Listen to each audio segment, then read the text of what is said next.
Assalamualaikum warahmatullahi wabarakatuh. Hamdan wa syukran lillah wassalatu wassalamu ala rasulillah la khala wa la quwata illa billah amma ba'd. Sobat Hima TV, berbahagia sekali malam hari ini kembali kita bersama dalam kajian kitab Fi Dhilal Quran untuk kesempatan Kamis 3 Maret 2022 bersama guru mulia kita Buya Syakur Yasin MA, pengasuh Pondok Pesantren Cadang Pinggan Indramayu. Oleh karena itu, marilah kita bersyukur kepada Allah atas semua nikmat ini. Salat serta salam semoga tetap tercurah limpahkan kepada junjungan kita Nabi Muhammad Sallallahu Alaihi Wasallam, juga untuk keluarga dan sahabat-sahabat beliau.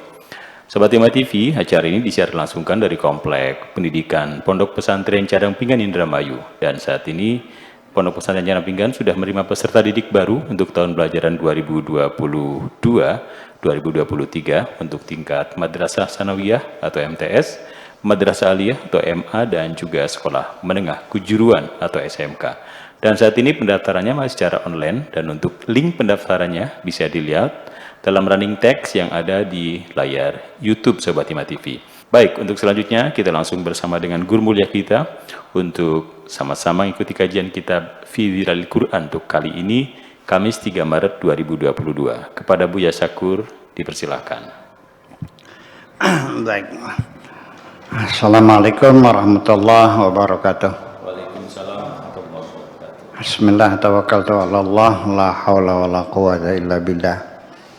Asyhadu an la ilaha illallah wa asyhadu anna Muhammadar Rasulullah. Allahumma salli ala sayyidina Muhammadin wa ala alihi wa sahabatihi ajma'in, ma ba'd.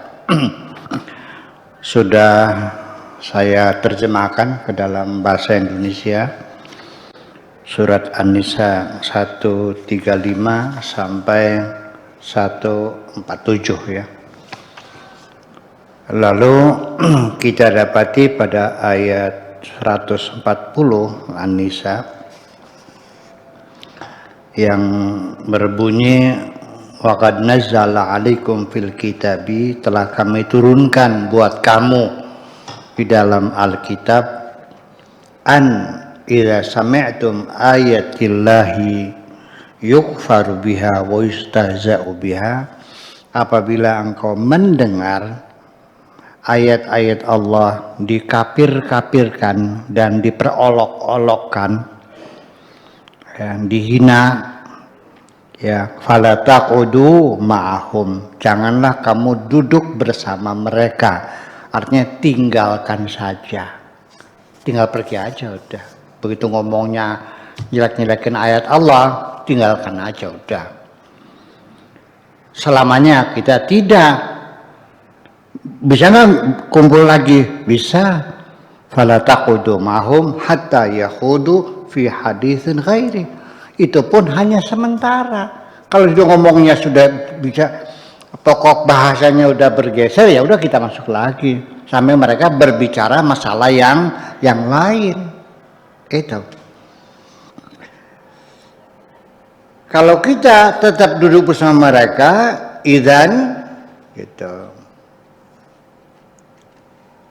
Indakum idzan mithluhum, ya kamu sama seperti mereka. Kalau kamu ikut nimbrung menjelek-jelekan ayat Allah, ya namanya sama dengan mereka juga. Nah, di sini persoalannya yang ingin saya garis bawahi. Ini ayat petunjuk, kita mendapat petunjuk dari Allah. Apabila ayat-ayat Allah, maksudnya agama kita ini dikafir-kafirkan, dijelek-jelekin, dinistakan, di apa lagi? Apa istilahnya itu? Dinistakan. Itu kita tinggalin aja. Tetapi kan di sini ada undang-undang namanya penistaan agama, dilaporkan ke Bareskrim. Jadi kalau agama kita dijelek-jelekin, kita tinggal pergi aja atau kita laporin? Non? Laporin. Kalau saya ikut ayat Al-Quran gimana? Bagus mana? Kita ikuti Al-Quran atau ikuti undang-undang penistaan agama?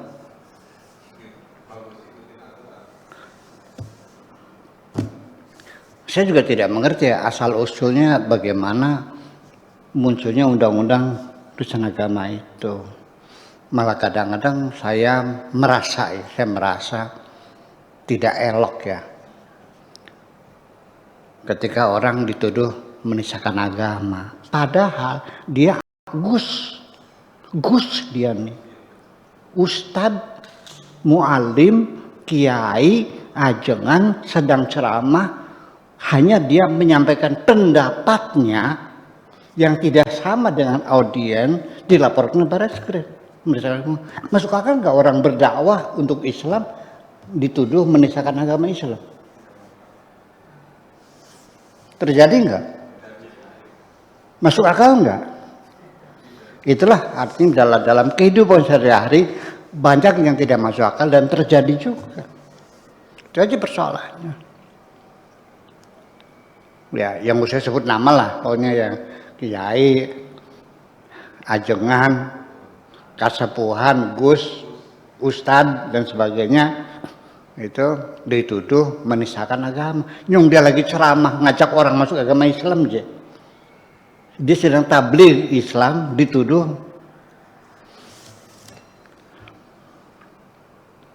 hanya karena yang disampaikan tidak sesuai dengan keyakinan ya orang yang melaporkannya. Itu persoalan. Ya, itulah persoalannya. Ya udah terserahlah. Mau tinggal pergi boleh sesuai dengan ayat Al-Quran. Mau lapor ke Barreskrim boleh sesuai dengan undang-undang itu. Silakan hati nurani Anda yang berbicara. Ya, saya tidak akan mempengaruhi. Tugas saya hanya mengajak Anda berpikir. Kalau Anda tidak mau berpikir ya udah nggak apa-apa. Ya kan, jadi pengajian saya ini intinya lah mengajak orang berpikir, bukan membagikan ilmu kok. Ilmu nggak akan pernah selesai.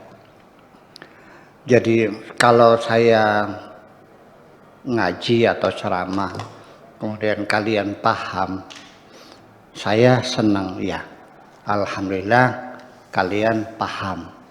Saya senang, tapi belum bangga. Kapan saya bangga?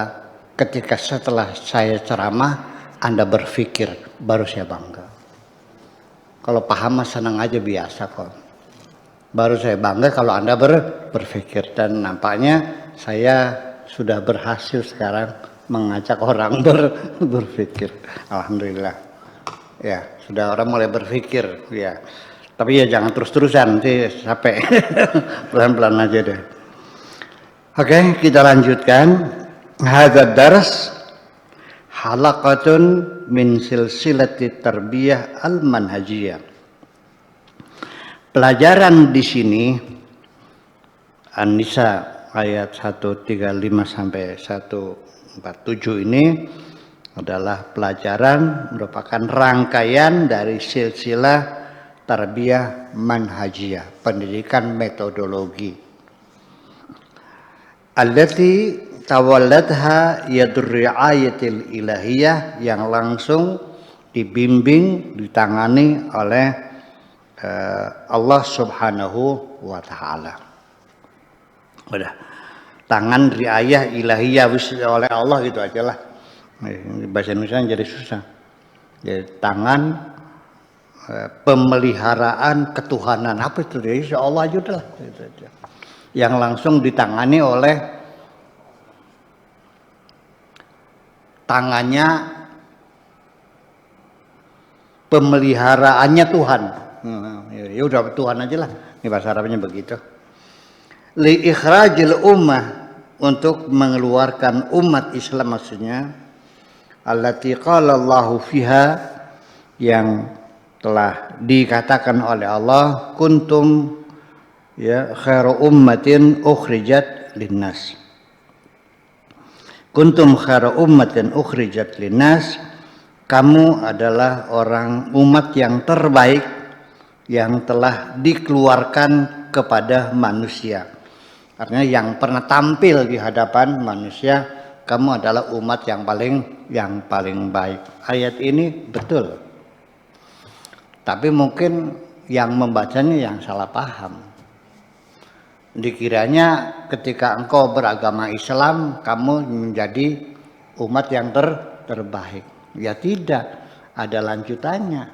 Ta'muruna bil ma'ruf wa tanhauna 'anil munkar, yaitu menegakkan supremasi hukum dan membangun keadilan sosial. Dua hal yang kau lakukan, supremasi hukum dan keadilan sosial, itulah yang menyebabkan kalian menjadi umat yang terbaik. Ketika tidak menjalankan dua peran itu, ya tidak terbaik. Karena sekarang sudah tidak berfungsi, tidak pernah melakukan dua hal perkara besar, yaitu supremasi hukum dan keadilan sosial, maka sekarang kalian bukan lagi menjadi umat yang terbaik. Dasarnya apa sekarang mau terbaik? Buktinya umat Islam kebanyakan negara miskin semua kok. Negara terbelakang semua. Betul nggak? Negara-negara yang pendidikannya sangat rendah semua, rata-rata. Adapun ada yang kaya ya karena minyak aja. Betul nggak? Betul nggak? Atau ada negara Islam yang jadi superpower? Ada. Negara besar gitu ada. Ya rata-rata gitu, sehingga ada ini kata orientalis gitu. Ya ini ya orientalisnya ya menghina juga sih sebetulnya. Tapi ya mungkin ada benarnya, bahwa ada benarnya pasti gini, secara zahir orientalis ini mengatakan bahwa agama Islam itu hanya cocok dianut oleh orang yang bodoh dan miskin. Artinya hanya berkembang di negara-negara yang bodoh dan miskin. Bahkan negara suku nggak boleh jadi, negara maju nggak bisa. Jadi cocoknya untuk negara yang bodoh dan miskin. Ini orientalis ini mah. Ya, melihat dohirnya begitu. Nah, saya akan mengatakan bahwa jangan salahkan Tuhan. Kuntum itu kamu itu nenek moyang kamu zaman dulu. Memang iya terbukti bahwa umat Islam pernah memimpin dunia ya selama 500 tahun lamanya. Memimpin dunia. Iya. Abad ke-11 diserang oleh Genghis Khan, oleh Holako, Baghdad hancur, terpuruk sampai sekarang dan belum bangkit lagi. Itu aja persoalannya. Itu. Wahia halaqatun minal manhaj as-sabiti al-muttaridi al-khuturi ya. Al-khutur kurang rok ya, al-khutur yang sangat penting sekali, adalah merupakan satu halaqah dari manhaj yang kokoh dan sangat penting sekali.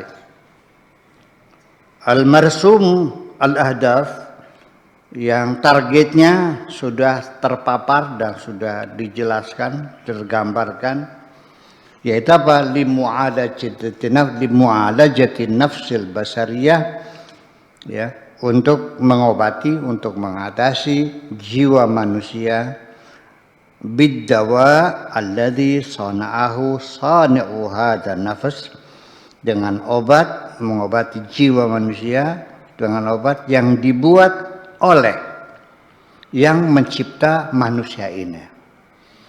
Artinya dengan obat yang dibuat oleh Allah sendiri yang mencipta manusia. Subhanahu al-khabiru bidurubiha, yang maha mengerti dengan langkah-langkah manusia, wa munhanayatiha, dan kecenderungannya, al-basir, yang maha mengerti ya bitabiatiha, tabiat manusia, wa haqiqatiha, dan hakikat manusia, al-alimu, yang maha mengetahui bidaruratiha, dengan kebutuhan pokoknya, wa aswaqiha, dan kerinduannya, wa muqaddiratiha, dan kemampuannya, wa taqatiha, dan segala potensinya Allah tahu semua, dan obat itu dibuat oleh Allah sendiri untuk mengobati jiwa manusia ini. Wa hadhihi halaqah kama tarsumu qawaidal manhaj wa tijahatihi ats-tsabitah. Nah, halaqah ini seperti yang digambarkan, telah menggambarkan kaidah-kaidah manhaj ini dan arahan-arahannya.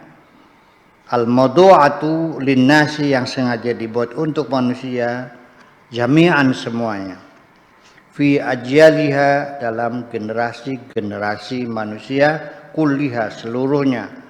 Litarfa'ahum, untuk mengangkat derajat mereka, bin sufuhil jahiliyah, dari kerendahan tradisi-tradisi jahiliyah, hasba makanihim, sesuai dengan tempat mereka, fidarji, dalam urutan levelnya, wa ta'ruju bihim, dan mengangkat tinggi mereka, fil murtaqas sa'iq, dalam panggung yang lebih tinggi lagi, ilal qimmati samiqati, sampai di pucuk gunung yang menjulang tinggi. Yaitu kadzalika fil waqti dzatihi, pada saat yang sama, tartasimu fiha halul jama'atil muslimah, tergambar di situ kondisi jamaah muslimah al-ula, yang menjadi generasi awal, periode awal,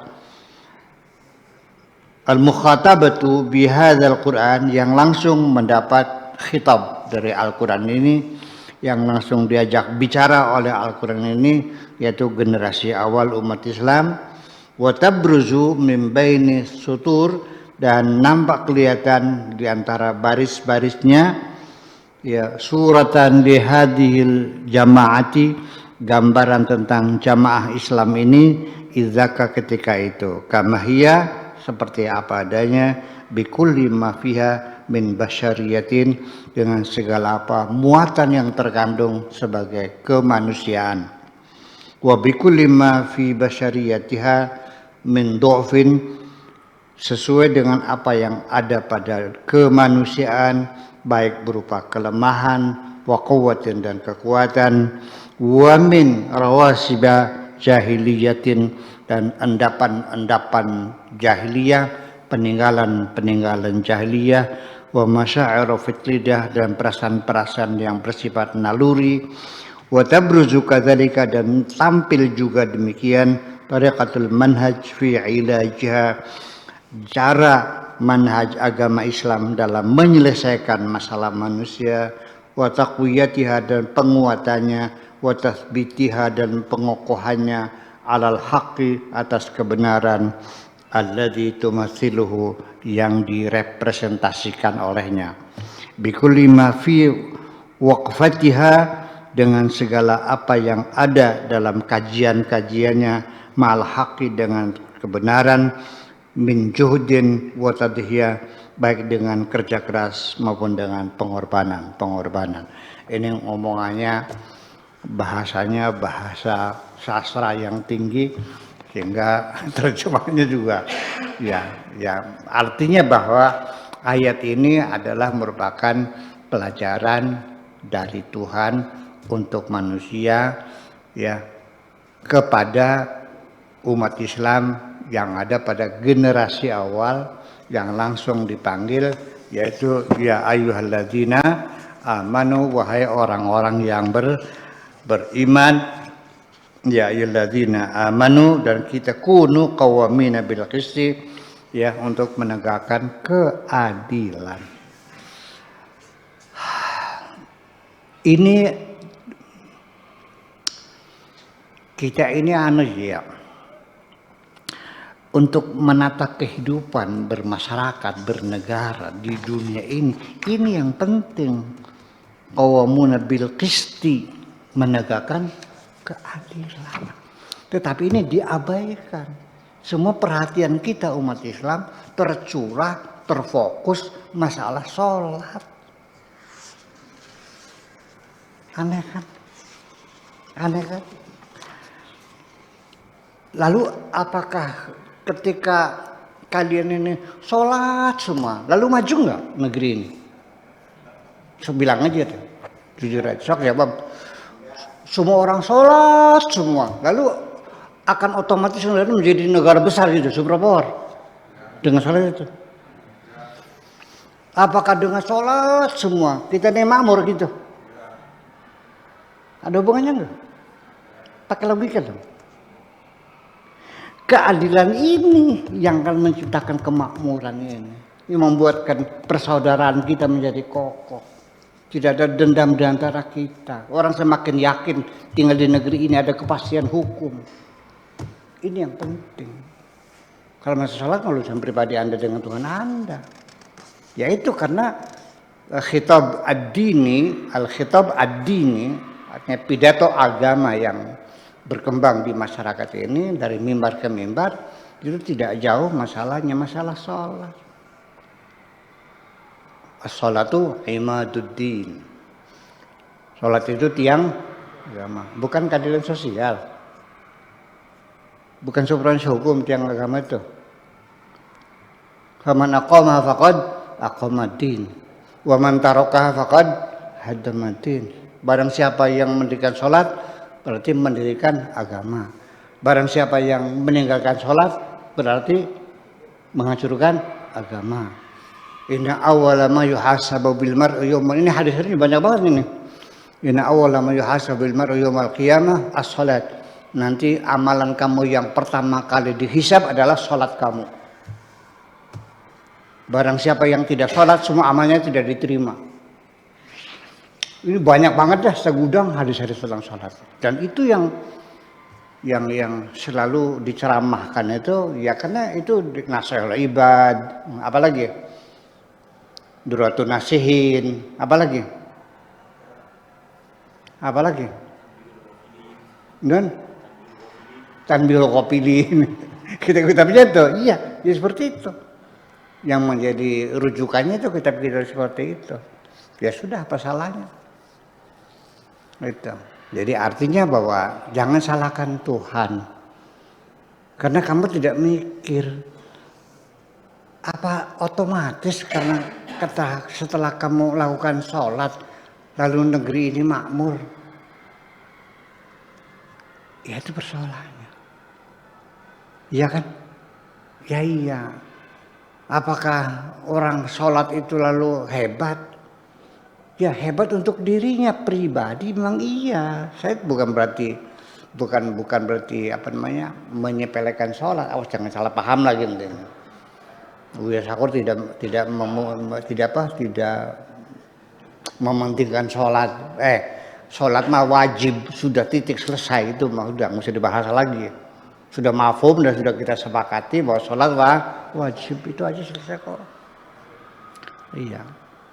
Nah, tetapi nanti berikutnya sampai kepada bagaimana cara sholatnya juga tidak bisa kita persepsikan dengan satu tradisi yang apa namanya. Artinya tidak bisa kita paksakan seperti ini. Karena sholat sendiri juga dalam pelaksananya seluruh dunia dan saya pernah sholat di berbagai negara. Selama 20 tahun saya ke Eropa, ke Afrika, ke Asia, kemana. Sholat itu tidak ada yang sama kok. Nah, jadi yang jadi pertanyaan bagi saya, pertanyaannya adalah kenapa tidak sama?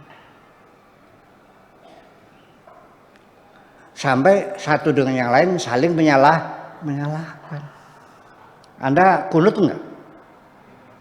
Bidang enggak?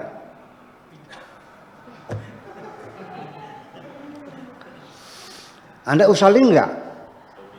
Bid'ah enggak? Setelah sholat zikiran bid'ah enggak? Kemudian baca salawatnya Allahumma sholli ala Muhammad, Allahumma sholli ala Sayyidina Muhammad. Ruwet ini persoalannya. Iya, waktu tasyahud digoyang-goyang enggak tangannya? Enggak selesai-selesai. Dan pertengkaran itu sampai sekarang. Gara-gara masalah kuno saja mestinya beda kok. Masjid kunut tidak mesti tidak kunut. Betul nggak? Orang yang salatnya kunut tidak mungkin salat berjamaah di masjid yang tidak ada kunutnya. Jadi mereknya udah beda-beda masjidnya. Ada merek kunut, ada merek non kunut. Itu saja udah berbeda-beda.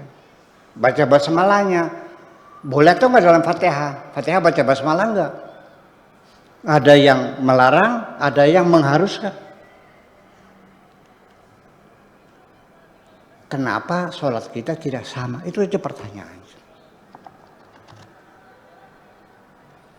Jadi kalau iya memang sholat itu sangat penting, pasti ada penyeragaman. Betul nggak? Paskibra se-Indonesia ada yang beda nggak? Sama. Maju jalan, gerak sama. Terus narik benar sama nggak? Hormatnya sama nggak? Semua seragam. Kok bisa? Kenapa sholat enggak? Itu persoalannya. Jadi jangan saya terakhir sekarang dan saya tidak tahu Nabi Muhammad itu sholatnya seperti apa. Memang iya Nabi mengatakan shallu kama ra'aitumuni usalli. Yang bisa kan mereka sahabat. Saya kan enggak. Saya kan dari tabi'in dari sahabatnya dari Nabi. Dan katanya sekarang udah berapa ribu katanya. Itu jadi persoalan. Jadi artinya saya tidak ingin mengatakan bahwa sholat tidak penting. Itu barang wajib, tetap wajib selesai. Artinya pembahasan sholat sudah selesai clear. Di kitab fikih sudah berjilid-jilid tentang sholatnya. Bahkan masalah sholat menjadi masalah yang paling dominan dalam fikih itu. Hampir separuh kajian fikih dah habis untuk sholat kok. Lalu apalagi dipertengkarkan. Saya menjadi aneh ketika ada orang bertengkar tentang sholat. Yang dari dulu juga nggak sama aja. Kenapa sekarang masih bertengkar aja? Jadi akhirnya dalam keagamaan kita malah justru yang penting adalah kembali bahwa kita terjebak sesungguhnya. Dalam beragama ini hanya terlalu membesar-besarkan ibadah-ibadah ritual dan seremonial. Ibadah sosialnya terabaikan. Itulah sebabnya kita menjadi mundur seperti ini. Terima kasih. Assalamualaikum warahmatullahi wabarakatuh. Waalaikumsalam warahmatullahi wabarakatuh.